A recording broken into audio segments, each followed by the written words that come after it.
dernière table ronde. Un sujet qui nous tenait à cœur chez Oco Hotel parce qu'on est une société plus que paritaire. On a beau être un métier assez masculin, on a beaucoup de femmes dans notre équipe, notamment à la construction, ce qui est tout à fait atypique, mais ce qui nous a permis d'ouvrir notre hôtel à temps. Comme quoi, le charme et la rigueur est toujours un atout. Et on avait envie aujourd'hui de parler non pas de tous les freins que rencontrent les femmes entrepreneurs, pourquoi c'est plus dur, pourquoi on n'est pas soutenu. On avait plutôt envie de parler de tout ce qu'il y avait de positif et des atouts qu'on peut avoir quand on se lance en tant que femme. Alors, j'ai 4 intervenantes de choc. On va commencer par Marion. Donc Marion, tu as créé Prescription Lab. Est-ce que tu peux nous en dire 2 mots? Moi j'ai cofondé Prescription Lab avec Sarina et 4 autres personnes. En fait, c'est un univers beauté qu'on a constitué avec une box où dedans on fait de la curation de produits, qu'on a pensé en fait comme vraiment un vrai programme beauté pour les femmes et les jeunes femmes et un peu moins pour les jeunes filles. On a également créé notre propre marque de cosmétiques, donc d'origine naturelle, avec beaucoup plus de transparence que ce qu'on peut voir entre guillemets aujourd'hui dans l'industrie des cosmétiques. Et tout ça avec un univers assez fort où justement on interviewe des personnes inspirantes, des femmes. Voilà. C'est vraiment la beauté holistique à 360. Très bien. Alors voilà. Après, on a Charlotte qui évolue dans un tout autre domaine. Charlotte, tu as créé une société qu'on connaissait sous le nom de Brocante Lab, qui s'appelle désormais Celenti. Donc, c'est la référence de plateforme du web sur la vente d'objets de brocante et de design. Vous avez 100 ventes par jour. Je ne sais plus combien de visiteurs uniques, mais le chiffre est complètement dingue. Et vous avez levé récemment 3 millions d'euros. Est-ce que tu peux nous en dire un peu plus? C'est déjà pas mal résumé, finalement, je ne sais pas ce que je vais ajouter. Oui, l'idée, c'est en effet, on s'appuie sur un métier où on est une marketplace, donc on va chercher des antiquaires, des brocanteurs pour les rassembler sur une plateforme et leur permettre de vendre en ligne leurs pièces uniques. Donc on prend une commission sur les ventes, ça c'est notre modèle économique. Et la vision, la volonté, c'est de créer surtout le nouveau label de déco, la nouvelle marque de déco, pour justement accéder à des pièces uniques, mais à des prix accessibles, ou en tout cas qui répondent à tous les budgets. Alors ensuite, on a Laure qui a fait de l'accompagnement des femmes entrepreneurs tout simplement son métier avec les aventurières. Oui, donc les aventurières, c'est un site et une communauté de femmes entrepreneurs. Il y a quelques hommes dedans qui se reconnaissent dans les valeurs. Et la façon la plus simple de le décrire, ce serait dire c'est un peu une anti-école d'entrepreneuriat, en fait, où on prône des valeurs de collaboration, on prône beaucoup d'autonomie, beaucoup de j'échoue le plus vite et le plus souvent possible. On valorise beaucoup le côté explorer les choses par soi-même, en fait, plutôt que d'appliquer des méthodes toutes prêtes et vraiment cette recherche de comment j'ai envie de construire ma vie avec cette entreprise à l'intérieur et pas seulement comment j'ai envie de monter une entreprise qui va rapporter des millions et qui ensuite va devenir un monstre dans lequel je ne me reconnais pas du tout et que je vais être obligée de reprendre à zéro le processus de qu'est-ce que j'ai envie de faire de ma vie. Donc, du coup, on essaie de ne pas faire cette étape-là et de monter directement des boîtes où le succès et le plaisir sont à égale mesure dans le plan. Et enfin Marion, qui, après des études de commerce assez classiques, a réussi à réaliser son rêve, qui était de devenir chef, et a récemment créé sa propre agence de goût. Alors, qu'est-ce que c'est une agence de goût, Marion ? Merci Solène.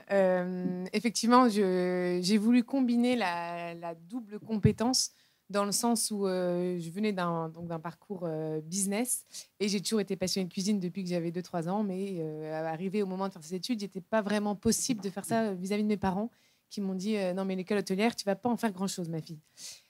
Donc du coup malheureusement, pas malheureusement parce que finalement ça m'a permis aujourd'hui d'avoir un autre bagage à apporter au milieu de la restauration et derrière me reconvertir du coup en faisant mes études après avoir fait des DEC et en entrant dans un grand groupe international, donc La Durée, où j'ai pu faire mes armes en tant qu'adjointe d'abord au chef salé, puis sous-chef exécutif à mon tour pour créer la carte salée de chez La Durée.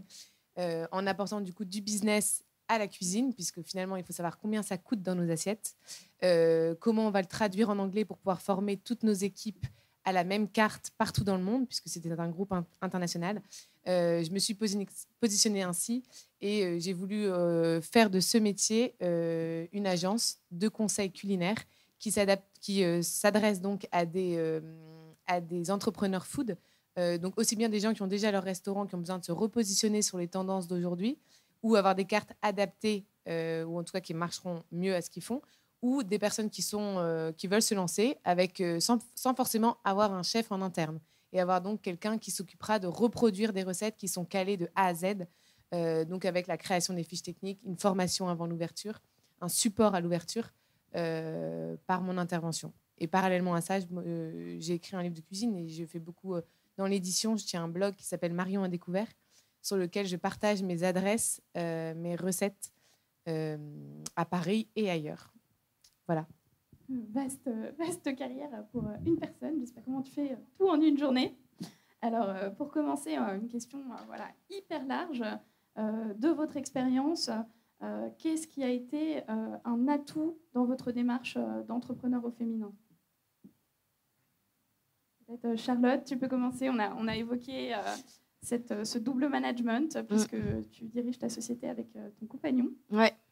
Alors, moi, il y a deux choses. La première étape, c'était le lancement et créer une marque. Ça veut dire asseoir une notoriété, faire connaître cette marque. Et on s'est beaucoup appuyé sur les médias et qui ont mis en valeur ce nouveau concept. Finalement, il y a relativement peu d'innovation dans le secteur de la déco online. Et donc, on nous a pas mal poussé. Et le fait d'avoir une figure féminine, je suis par ailleurs passionnée de déco, donc je portais vraiment le concept. Et les médias nous ont vraiment aidés. Donc, ça a été un super atout au départ. Ça l'est encore aujourd'hui, puisque vraiment, c'était le coup de pouce à l'entrepreneuriat féminin au départ. Le deuxième point, c'était, je pense, qui est une force encore aujourd'hui, et j'espère qu'il sera sur les prochaines années, c'est le fait d'avoir un duo homme-femme, et au-delà du fait que ce soit en effet mon compagnon également dans ma vie privée. Je pense que ça apporte un super équilibre auprès des équipes, parce que c'est une approche très différente. On n'a pas la même sensibilité, on n'a pas la même approche de l'humain, et donc pas la même approche managériale, et ça crée un super mix. Alors le fait justement d'être une femme entrepreneur, où sur le terrain médiatique, il y a un tout petit peu moins de concurrence que face aux hommes, c'est quelque chose que vous avez tout évoqué. Et ça l'est d'autant plus, Marion, dans les milieux où on n'a pas beaucoup l'habitude de voir des femmes. Effectivement, surtout quand on vient du business et qu'on veut faire de la cuisine. Il y a beaucoup de gens qui aimeraient en faire. Et on se dit, c'est la popote à la maison. Donc, quand on est une femme, qu'on vient d'un univers différent, il faut légitimer tout ça. Donc, ça passe par faire ses preuves. On ne nous fait pas de cadeaux, ça, c'est évident. Donc, faire ses preuves au quotidien auprès de la société. Alors, forcément, il y a des bruits de couloir. Ah, c'est une autodidacte. Tout ça, je l'ai entendu. Et puis, en France, on aime les diplômes. Alors, le CAP cuisine, le bac pro, j'ai fait un master chez Paul Bocuse pour justement avoir ces lignes sur mon CV. Parce que quand on me disait quelle école de cuisine t'as faite, je répondais l'EDEC. Je répondais que j'avais fait l'EDEC, pardon. Donc, je n'avais pas la bonne réponse. Et il fallait la bonne réponse à cette question. Et puis après, pour l'avantage finalement concurrentiel dans ce milieu, moi, ça a été justement d'avoir ce background différent qui m'a permis de sauter des étapes. Parce que quand vous voulez arriver en cuisine et être chef, vous commencez, vous épluchez les patates, quoi. Donc, et puis un jour, vous aurez le droit de toucher aux légumes verts. Et un jour, vous aurez le droit d'avoir droit aux cuissons. Donc vraiment, vous montez progressivement. C'est un milieu qui est extrêmement hiérarchisé, beaucoup d'hommes. Et donc, voilà. Donc moi, j'ai voulu me positionner différemment pour pouvoir intégrer le milieu. Ce besoin de légitimité, Laure, c'est quelque chose dont on a pas mal parlé en préparant cette table ronde. Oui, c'est vrai que moi, je rencontre du coup beaucoup de femmes qui se lancent dans des domaines complètement différents. Et cette histoire de légitimité, elle revient tout le temps. Je pense en fait, c'est à double tranchant, c'est-à-dire qu'à la fois, ces doutes, c'est des choses ce perfectionnisme, c'est des choses qui vont empêcher de se lancer ou empêcher de faire les choses parce que c'est pas assez parfait, j'ai pas le bon diplôme, j'ai pas la bonne réponse à toutes les questions. Et en même temps, ce que je vois de très positif là-dedans, c'est que c'est un milieu où, en tout cas, moi je travaille qu'avec des femmes pour le coup, il y a énormément de collaboration, énormément d'entraide et une envie de définir de voir le succès différemment en fait. Quelque chose que pour avoir travaillé en tant qu'employé d'hommes dans des startups, j'ai jamais retrouvé. J'avais l'impression que, voilà, dans les startups dans lesquelles j'ai travaillé, c'était souvent un peu une revanche sociale, qui est la plus grosse. Et dans les entreprises que j'accompagne de femmes, il n'y a pas ce truc-là, en fait. Il y a vraiment une recherche de comment je fais pour monter cette boîte pour que, et elle marche, et ma vie marche avec, en fait, pour que la mission que je me fixe dans cette entreprise, ça ne soit pas au détriment de la mission que je me fixe dans le reste de ma vie. Et du coup, ce truc-là devient un atout énorme sur le moyen long terme. Alors, effectivement, là, il faut que la confiance en soi suive et tout ça. Et pour moi, vraiment, cette idée qu'on n'a pas la réponse, qu'on n'est pas en train de prouver à quelqu'un qu'on est génial, mais juste de monter un truc qui a du sens pour nous et qui marche, c'est un énorme atout, en fait, parce que ça permet d'être hyper créatif, de lancer des choses qui n'existent pas et d'avoir une recherche de ce que c'est le succès, parce qu'aujourd'hui, on n'a plus cette réponse, je pense. Ce besoin de légitimité, Marion, ça, vous l'avez complètement contourné presque, en jouant la carte de la proximité, en assumant tout à fait votre statut entre guillemets de bonne copine pour créer votre marque par rapport aux très grandes entreprises qui construisent quelque chose de très sacré. C'est vrai que nous, la beauté, au final, c'est déjà assez féminin, donc on n'a pas forcément ce problème entre guillemets de légitimité en tant que personne. Mais par contre, nous, on fait face à que des gros groupes, en fait, des L'Oréal, des LVMH. Et souvent, on se dit, voilà, la petite marque qui se lance, qui crée ses produits, d'où elle sort, où est-ce qu'elle fabrique, est-ce qu'elle a vraiment la légitimité à exister. Surtout en France, on est quand même assez statutaire dans ces grandes entreprises. Là, c'était faire émerger en fait une nouvelle façon de parler.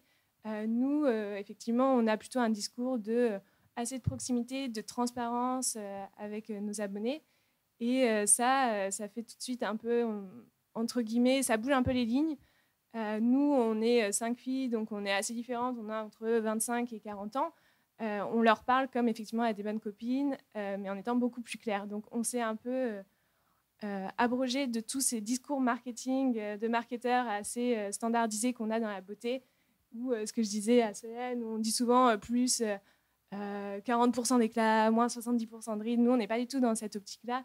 On est plus en disant, voilà, c'est le bon produit au bon moment, dans nos petits ingrédients, il y a ça, ça, ça, on décode nos listes. Et sur la partie, justement, dont tu parlais, Laure, d'entraide, nous, en fait, les premières personnes qui nous ont vraiment poussées, c'est que des femmes entrepreneuses, en fait, qui ont parlé de nous, comme Chrysoline de Balzac Paris, Arbia Smithy de Carnet de Mode. Et c'est vrai que je trouve qu'il y a beaucoup plus d'entraide, entre guillemets, justement, dans ce réseau de femmes entrepreneuses qui s'aident entre elles, que peut-être entre les hommes, où effectivement, on est plus dans la comparaison.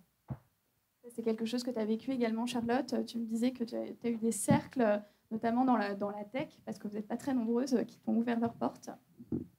Oui, il y a pas mal c'est vrai qu'il y a quand même pas mal d'associations qui sont créées, ou en tout cas de groupements pour pousser, promouvoir l'entrepreneuriat féminin. Donc c'est à la fois, ça a vocation à plus communiquer sur l'entrepreneuriat féminin, donner envie, essayer de transmettre le message qu'il faut faire sauter les barrières et les freins qu'on peut se donner au départ, avant même de lancer sa boîte.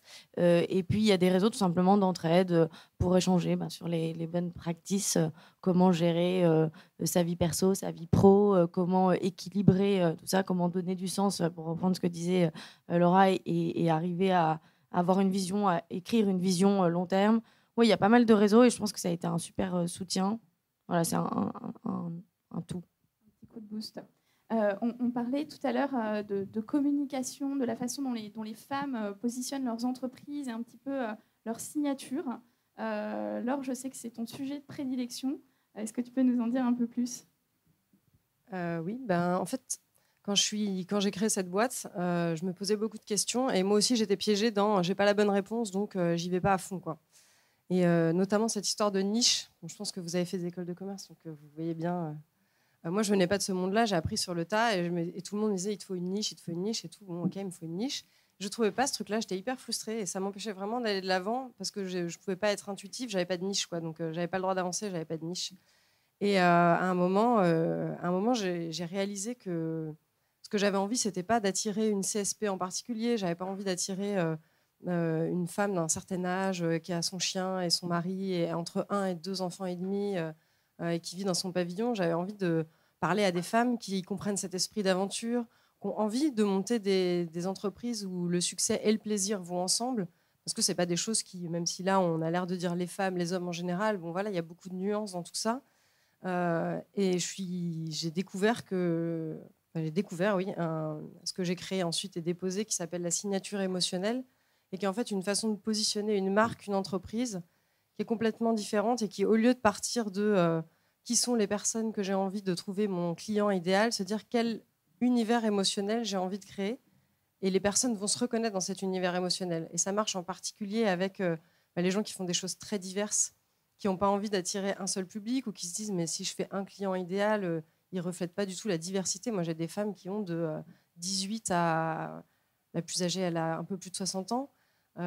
Du coup, je veux dire, il n'y a pas de cliente idéale entre elles. Par contre, ce qui les rejoint, ce qui les rassemble, c'est l'univers émotionnel dans lequel elles se reconnaissent dans la boîte. Donc, c'est cet esprit de collaboration, c'est cet esprit d'aventure, c'est le côté un peu déconnant, on échoue, on rigole, on fait des posts pour célébrer nos plus beaux échecs et les trucs qu'on a bien ratés en beauté dans le mois parce que c'est comme ça qu'on avance. Et c'est dans cet esprit-là, en fait, qu'elles se retrouvent. Et ce travail que je fais avec toutes mes clientes, finalement, ça permet vraiment de faire bouger les lignes. En fait, je me suis pas rendu compte tout de suite du pouvoir de ce truc-là, mais ça fait bouger les lignes dans beaucoup de boîtes et même des gens très installés qui se disent mais en fait, enfin, je comprends ce que je fais et pourquoi c'est différent de tous mes concurrents. Personne n'a le même univers émotionnel, en fait. La signature, d'ailleurs, c'est quelque chose sur lequel Marion a beaucoup travaillé, puisque ton agence s'appelle Marion Flippo, agence de goût. Et ton blog a aussi eu un rôle dans tout ça. Comment tu as adopté une stratégie de communication un peu différente pour mettre en avant tes atouts en tant que femme entrepreneur qui ne vient pas du tout du milieu? À vrai dire, le blog est un atout, mais parfois aussi pas simple à gérer avec une activité professionnelle, parce qu'on voit les blogueurs comme des gens qui écrivent sur des choses dont ils ne savent pas, dont ils ne sont pas, en tout cas professionnellement parlant, légitimes. Donc, il faut toujours trouver une légitimité entre ce que je faisais du côté pro et ce que je racontais même sur mon blog, qui sont des recettes qui s'adressent à des particuliers, des bonnes adresses avec lesquelles je parle avec mon cœur, donc je parle facilement. C'est pour ça que les gens viennent, en fait. Et le côté, au contraire, agence de goût, j'ai donc créé un autre site internet aussi pour vraiment montrer la différence. Enfin, je voulais pas que ce soit mon site pro, qu'on se dise c'est une blogueuse qui va faire ma carte. Non, c'est pas ça. En fait, c'est une chef qui va faire ma carte. Et c'est comme ça aussi que j'ai voulu le communiquer. Mais le blog est en même temps un allié, puisque déjà, au-delà du réseau qui m'apporte et des rencontres qui m'apportent au quotidien qui sont superbes, c'est aussi une manière de montrer mon côté traqueuse, je dis souvent ça, de tendance. Et aujourd'hui, je vends aussi à mes clients qui ont des budgets à investir, des nouveaux positionnements à prendre dans le food, aussi parce que en fait, je suis sollicitée par les restaurants pour venir les voir, par des communiqués de presse sur des lancements produits. Donc toutes ces nouveautés aussi nourrissent ma culture produit, ma culture sortie, pour derrière pouvoir proposer aussi des choses qui sont adaptées aux tendances de demain. Finalement, tu as réussi à créer une espèce de cohérence dans tout ça. Ce besoin de cohérence, Charlotte, Marion, c'est quelque chose que vous avez beaucoup évoqué. Est-ce que chez les femmes, il y a cette attention à l'ensemble, jusque dans les détails esthétiques les plus simples, qui portent un petit peu nos projets?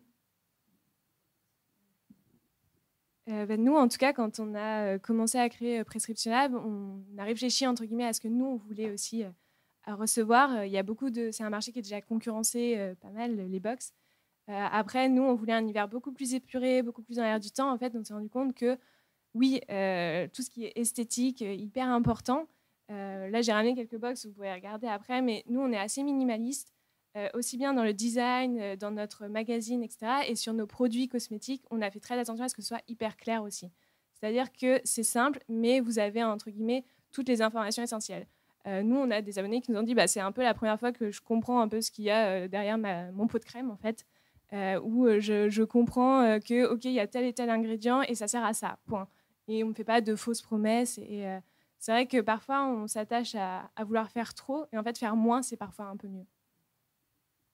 J'ai eu l'impression, toutes, que vous avez à un moment donné réussi à vous faire confiance en tant que consommatrice potentielle de votre service. Ça, c'est quelque chose d'assez fort. Charlotte, toi, l'idée de base, elle est venue d'où pour monter cette société qui est aujourd'hui si pleine de succès? L'idée, en effet, est partie de... Enfin, c'était quelque chose qui résonnait en moi. En tout cas, c'est parti de mon propre besoin, puisque j'étais passionnée de déco, comme je le disais tout à l'heure, et je passais beaucoup de temps sur Pinterest pour chercher des inspirations, des idées déco, ou dans des magazines de décoration pour vraiment trouver mes idées de demain. Et une fois que j'avais trouvé mes idées, j'allais chercher mes pièces, donc mobilier et ma déco, plutôt sur le Bon Coin, dans des brocantes ou sur eBay. Vraiment à la recherche de la pièce unique, celle qui raconte une histoire, qui me sort du total look Ikea. C'était vraiment ça ma façon de penser ma déco, mon intérieur. Je me suis dit, mais en fait, je passe quand même beaucoup de temps sur ces sites. J'adore, mais j'ai pas le service que je voudrais avoir autour. Et donc, voilà, j'ai essayé de me dire, mais quels sont les sites qui pourraient se rapprocher de cette idée-là? Il y avait à ce moment-là des sites comme Vestiaire Collective ou Vide Dressing dans le secteur de la mode qui avaient émergé sur ces modèles. Je me suis dit, j'imaginerais bien un site sur ce même modèle qui rassemble à la fois la dimension inspirationnelle et une partie e-commerce, mais avec une présélection en amont des plus belles pièces pour éviter de passer les pages après page comme on peut le faire sur le Bon Coin. Voilà, donc c'était vraiment un site qui rassemblait tout, une nouvelle approche de la déco, hyper moderne, qui modernise aussi l'image de la brocante, parfois un peu ternie, en tout cas auprès des jeunes, même si le vintage est quand même un mouvement en vogue. Voilà, donc c'est parti de mon constat, en effet, de ma propre expérience. Et l'étape d'après, c'était plutôt de se dire, bon, comment je fais sauter les barrières et comment je lève les freins à l'idée d'entreprendre, comment je prends confiance en moi et je me dis, OK, je me lance et on verra bien ce que ça donne. Et je pense qu'à ce moment-là, ce qui m'a servi, c'était mon côté un peu tête brûlée, ou je ne sais pas si c'est un peu candide, ou je sais sans doute un peu tout à la fois. Je me suis pas forcément projetée sur la création d'un monstre, justement. Je me suis juste dit, je vais essayer de créer de la valeur sur un secteur qui me tient à cœur. Et c'est comme ça que j'ai construit progressivement le produit, pas à pas, et que ça continue aujourd'hui. Donc on peut partir de ses envies, on part même parfois de ses faiblesses. Marion, je me souviens quand tu as pris ton job chez La Durée, ce qui les avait séduits notamment, c'était le fait que tu ne sois pas 100% professionnel, parce qu'ils avaient besoin de former des chefs de façon ultra pédagogue. Comment tu as réussi à dépasser tout ça pour te lancer dans le grand bain?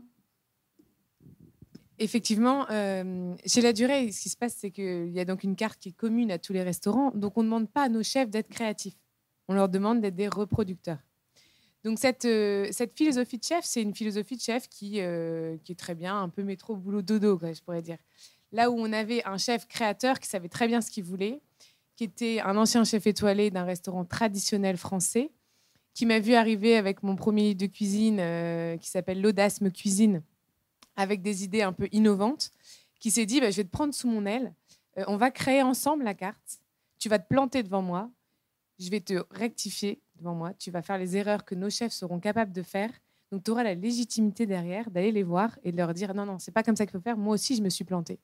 Et en fait, quand on n'arrive pas avec notre massue, comme parfois c'est le cas dans ce domaine-là, où les chefs hurlent sur les commis, sur les chefs de parti parce qu'ils n'arrivent pas, en ayant une démarche peut-être plus pédagogique aussi, par le partage d'expériences et la légitimité d'avoir créé la carte, c'est comme ça que j'ai réussi à arriver face à eux et à dire, OK, c'est ça le programme.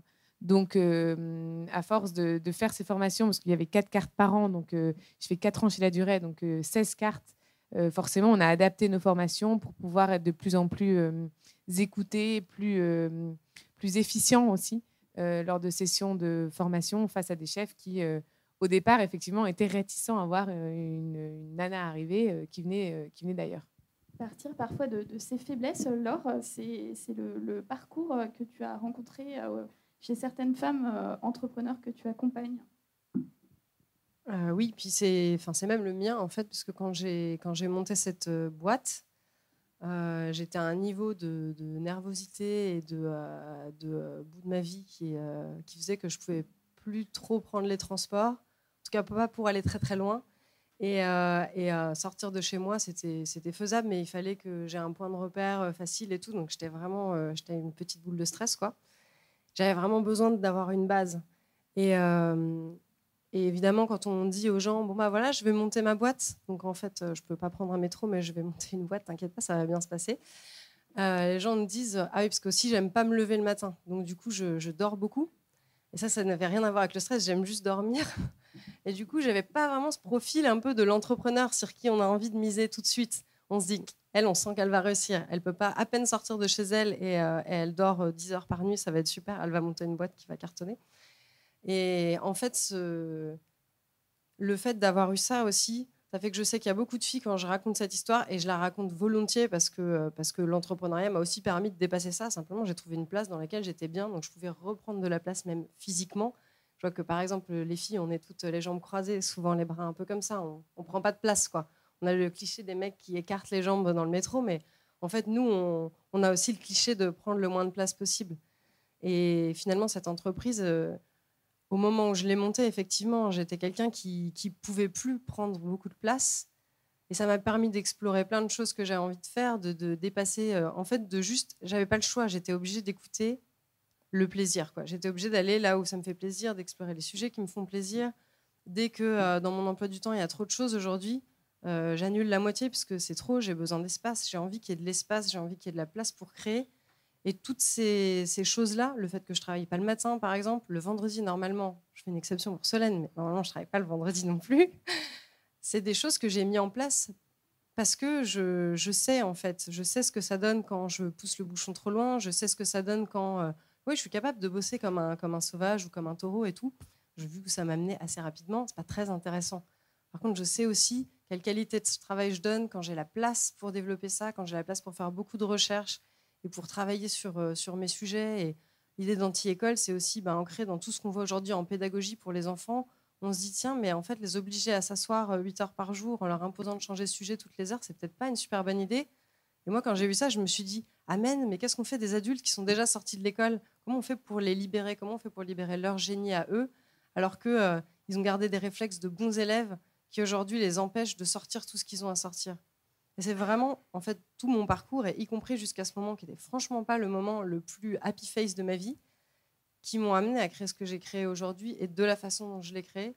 Donc finalement, c'est toujours facile de dire ça a posteriori, mais c'est vraiment, j'ai de la reconnaissance pour chaque étape de mon parcours, y compris les moments où j'ai eu besoin d'aller dans le mur pour comprendre que ce n'était pas la bonne direction et qu'il y avait une porte juste à côté, en fait. Moi j'ai beaucoup entendu aussi dans vos témoignages une vision des motivations qui vous ont créé qui vous ont poussé à créer votre boîte, souvent très très différente de mes amis entrepreneurs hommes. Qu'est-ce qui vous a motivé chacune, et quelle est peut-être la différence qu'on peut avoir sur ces sujets? Alors nous, pour repartir un peu de comment on a monté Prescription Lab, etc., c'est une rencontre déjà avec Sarina, avec qui je travaillais. On avait envie, en fait, on est fan de beauté, de cosmétiques, et on adorait regarder les petites marques qu'on peut voir en Australie qui émergent justement notamment grâce à Internet aujourd'hui, aux États-Unis. C'est vrai qu'il n'y a pas trop ça en France, en Europe de manière générale. Ça commence à venir, mais c'est encore un peu dur, notamment à cause de tout ce qui est légitimité.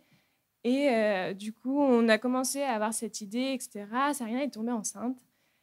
Du coup, elle a un peu une autre vision aussi de elle, la beauté qu'elle avait envie d'avoir. Et pour la petite anecdote, en fait, ce qu'elle disait, c'est que voilà, elle a pris 25 kilos pendant sa grossesse. Se déplacer à Paris, aller chez un Sephora un samedi après-midi, c'est juste l'enfer.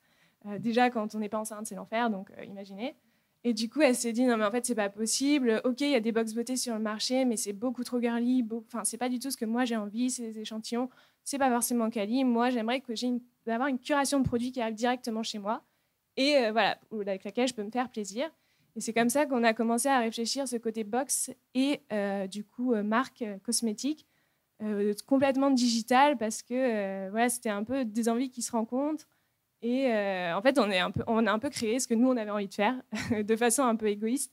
Mais on s'est dit, si ça nous parle à nous, je pense que ça parlera à d'autres personnes.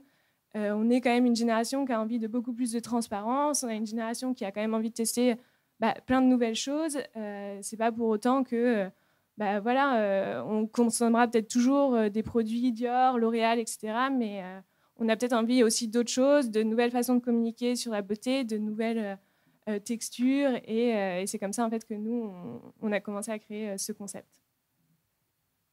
C'est quelque chose d'important pour vous, ça, le besoin de cohérence entre ce qu'on a créé, ce qu'on imagine de sa boîte au début, et puis la façon dont on le vit au fur et à mesure. Moi, en tout cas, je sais que j'autorise beaucoup la boîte à être réinventée en permanence, que ce soit au niveau du business model ou que ce soit au niveau du positionnement, parce que ça ne sert à rien, en fait, si une direction marche pour mes clientes, mais qu'elle ne marche pas pour moi, j'ai un problème, parce que c'est bien que ça leur apporte quelque chose, mais si pour moi, c'est un enfer de le faire, ou si ça m'a amusé pendant 6 mois, mais que ça ne m'amuse plus, je vais trouver une nouvelle façon de le faire. Et ça pourrait paraître comme... Il y a beaucoup de mes clientes aussi qui me disent « mais j'ai l'impression d'être une girouette, je change tout le temps d'avis, j'ai une idée, puis j'en ai une autre, puis j'en ai une autre. » Alors déjà, moi, j'en ai eu à peu près 15 avant que ça se fixe sur ce que c'est aujourd'hui. Et puis surtout... est-ce que c'est pas un beau challenge, quoi? Aujourd'hui, on rentre pas dans une entreprise avec l'idée qu'on va faire pendant 15 ans la même chose, ou alors c'est une punition. Quand on monte une boîte, pourquoi est-ce que ce serait différent? C'est normal et c'est sain de réinventer ça. Après, il y a un respect des clients en face ou de la communauté à avoir, mais cette réinvention qu'on a, et je sais que Solène, tu partages aussi cette exigence-là, c'est quelque chose qui d'abord nous tient à cœur parce que ça nous permet de rester excités par notre propre boîte, mais qui aussi est un gage de qualité parce qu'on ne se repose pas sur nos lauriers. Imaginez si vous allez chez votre médecin et qu'il n'a pas ouvert un bouquin ou été à une conférence depuis 15 ans parce que ce qu'il fait, ça marche bien. Je préfère aller voir quelqu'un qui s'est renseigné, qui a peut-être une vision un peu plus large sur les sujets de santé. Et dans notre entreprise, c'est pareil. En fait, on n'a pas envie d'être un médecin croutonneux qui n'a rien fait depuis 15 ans. On veut être celui qui se tient informé, qui va à des conférences comme celle-là, qui se confronte à d'autres visions, et qui fatalement du coup fait évoluer les choses en permanence pour rester cohérent. Cette notion de plaisir, Marion, est-ce que tu penses que ça a été peut-être un atout dans ta carrière par rapport à des gens qui avaient choisi cette voie peut-être beaucoup plus jeune pour des raisons un petit peu différentes? Je dis toujours que la passion, ça donne des ailes. Alors, c'est sûr que ça donne une énergie. Pour le coup, moi, je dors un peu moins. Mais parce que je suis remuée par tout ça, ces idées, les clients qui me demandent telle et telle chose, ça me remue l'esprit. Ah non, ça ne va pas aller, il va falloir aller plutôt vers ça. Le fait de sortir, d'aller voir, j'ai l'impression d'être une boule qui réfléchit tout le temps, qui essaye. En création, dans la cuisine, c'est pareil. On tente, on goûte, ça ne va pas, il faut refaire. Il y a des fois où c'est nous arrivé de refaire des plats 10 fois. Donc, effectivement, il faut avoir la niaque. Je dis toujours que c'est la niaque, moi, qui m'a permis aussi d'avancer parce que j'avais pas peur. J'avais pas peur à la sortie de mes études, j'ai voulu aller bosser dans un resto. Il fallait bosser du mercredi au dimanche. Et lundi, mardi, c'est sympa d'être en week-end quand tous les copains sont en train de bosser. Donc, il y a ça. Il y a le côté travailler le soir. Il y a on bosse pendant que les autres s'amusent. Donc, heureusement qu'il y a la passion qui est là, en fait. Il ne faut pas avoir peur face à une page blanche de se dire, de se lancer, en fait. Et ce côté, et c'est ce que j'ai fait aussi via mon blog. Au tout départ, moi, d'ailleurs, ce n'est pas le cas aujourd'hui, je n'ai pas l'intention de monétiser mon blog. L'idée, c'est de donner gratuitement de l'information sur ce qui m'anime au quotidien. Et c'est pour ça que ça marche, justement, parce que ces gens... ces lecteurs retrouvent leur côté où est-ce que je vais sortir ce soir. Donc encore une fois, ce côté passionné m'a permis d'avancer aussi bien en donnant que professionnellement, puisque ça m'anime au quotidien et c'est aussi mes sources d'inspiration. Partager et donner gratuitement, Laure, est-ce que c'est pas une marque parfois des femmes entrepreneurs? Oui, c'est vrai qu'il y a un vrai sujet avec l'argent. Bon, je ne vais pas faire un cours de féminisme, mais ça fait depuis le milieu des années 70 que les femmes ont le droit d'avoir un chéquier sans demander l'autorisation de leur mari. Donc, on revient de loin, en fait. Et ça se voit. Ça se voit dans notre rapport à l'argent, ça se voit dans notre rapport à notre valeur. Je vois énormément Autant je donne beaucoup de contenu gratuit sur mon site, autant je suis la première à dire ne faites pas de tests gratuits. Les tests gratuits, ça ne sert à rien, par exemple, dans beaucoup de domaines. Il y a une différence entre une opération de com qui contient de la gratuité et qui amène vers un produit ou un service, et un test gratuit pour se rassurer qui ne va rien donner, parce que les gens qui ne payent pas ne sont pas les gens qui paieraient pour devenir clients. En plus, s'ils nous disent que c'est génial, on va se dire « ouais, mais bon, ils n'ont pas payé ». S'ils disent que c'est nul, on va se dire « même gratuit, je ne suis pas capable de donner de la valeur ». Ce truc est un cercle vicieux. Et je pense que dans l'entrepreneuriat féminin, pour le coup, il y a un vrai sujet avec l'argent, la valeur qu'on s'accorde. Il y a une trop grande confusion entre je vends quelque chose et les gens m'achètent moi. Donc s'ils ne veulent pas m'acheter, c'est moi qui suis un échec et qui devrait aller m'enterrer au fond d'un trou. On n'est pas notre boîte, en fait. On a beau être passionné, ça a beau nous tenir éveillés la nuit, ça a beau nous occuper une grande partie de nos pensées. On n'est pas notre boîte, quoi. À la fin de la journée, on n'est pas notre boîte. Si elle se plante, c'est pas ma vie qui s'est plantée. Et du coup, la question de l'argent est vraiment, pour moi, un des très gros sujets qui va émerger qui émerge déjà avec les femmes entrepreneurs, de comment j'accorde une valeur à ce que je fais qui n'est pas liée à ma valeur intrinsèque d'être humain, parce que ça n'a pas de sens. Votre valeur intrinsèque d'être humain, il n'y a pas de chiffre dessus. Au-delà de cette distance qu'on arrive parfois à mettre entre notre société et puis la vraie vie, parce que c'est quand même le plus important. Moi, j'ai senti dans tous vos témoignages une envie d'équilibre. Alors moi, vraiment, Charlotte, je me demande comment tu fais pour maintenir cet équilibre en travaillant avec ton ami, et voilà, comment ça s'organise, comment on arrive à mettre le haut là sur certaines choses à certains moments. Oui, c'est un vaste sujet. Non, mais c'est tout le temps une question d'essayer de. On teste des choses, on essaie de trouver des équilibres, on essaie de donner des règles. Une fois qu'on franchit le seuil de l'appart, on ne parle plus du boulot. Enfin, en fait, c'est une hérésie, c'est impossible à gérer. Donc, on a oublié cette règle-là. On a fait des tests de s'octroyer plus de temps à deux, etc. aussi pour gérer mieux l'équilibre vie pro, vie perso. Parce que c'est vrai que une start-up, ou en tout cas la façon dont on a choisi de la vivre, un peu à l'instar de Marion, c'est on y va à 3000%, on donne tout notre temps à cette boîte et aux personnes qui nous accompagnent. Voilà. Donc ça prend de la place, et je pense qu'en fait le sujet, c'est d'accepter que ça prend de la place, d'accepter que ça prend de la place aussi dans notre couple, que c'est c'est peut-être une vision du couple un peu différente ou un peu atypique, mais c'est aujourd'hui une super force aussi pour nous. C'est une aventure qui est incroyable. On partage des choses que peut-être peu de couples partagent, puisqu'on vit, on est H24 ensemble. Voilà, donc il faut tester, il faut échouer aussi dans la façon de procéder. Parfois, il y a des méthodos qui ne marchent pas. Il faut s'accorder aussi du temps à soi. Voilà, c'est un peu la notion d'équilibre, de cohérence. Où je veux aller dans ma vie, qu'est-ce qui est important pour moi, où sont mes priorités, et accepter aussi que les choses sont juste pas parfaites. Voilà, c'est assez important. Le mot de la fin, accepter que les choses ne soient pas parfaites. Merci à toutes pour vos témoignages. Est-ce que vous avez des questions dans l'assistance? Je voudrais juste revenir sur ce que tu as dit, Laure. Tu as dit « personne n'a le même univers émotionnel, c'est pour ça que je suis différente ». Est-ce que moi, demain, si j'entreprends de créer ma boîte, m'associer à une femme, c'est gagner en émotion? Je sais pas, je pense que les hommes sont doués aussi d'émotions. On a découvert ça récemment grâce à des études poussées de leur cerveau. Non, je pense que ce choix de positionnement, en fait, n'importe qui peut le faire. Moi, c'est juste que j'ai fait le choix de travailler avec des femmes, honnêtement, parce que je suis féministe et que je pense qu'il y a eu beaucoup de barrières sur la libération du talent des femmes, et j'en ai fait ma mission, où je me suis dit, j'ai envie spécialement de m'adresser à elles. Honnêtement, cette technique de la signature émotionnelle pour positionner une boîte, elle marche pour tout le monde. C'est juste, est-ce que toi, tu as envie de te dire, je vais choisir une niche parce que je vais être hyper stratégique et ça va marcher. Et effectivement, ça fonctionne. Je ne rejette pas du tout ce modèle. Et dans ce cas, très bien, mais on va probablement pas travailler ensemble. Ou est-ce que tu te dis, oui, j'ai envie d'explorer quelque chose peut-être d'un peu plus rock'n'roll, où il va y avoir un peu plus d'expérimentation, mais à la fin, c'est cet univers-là qui va attirer des gens très différents et qui va me permettre de construire une boîte qui va aussi avoir des propositions de valeurs très différentes. Et dans ce cas, que ton associé soit une femme ou pas, tu as le droit d'avoir des émotions.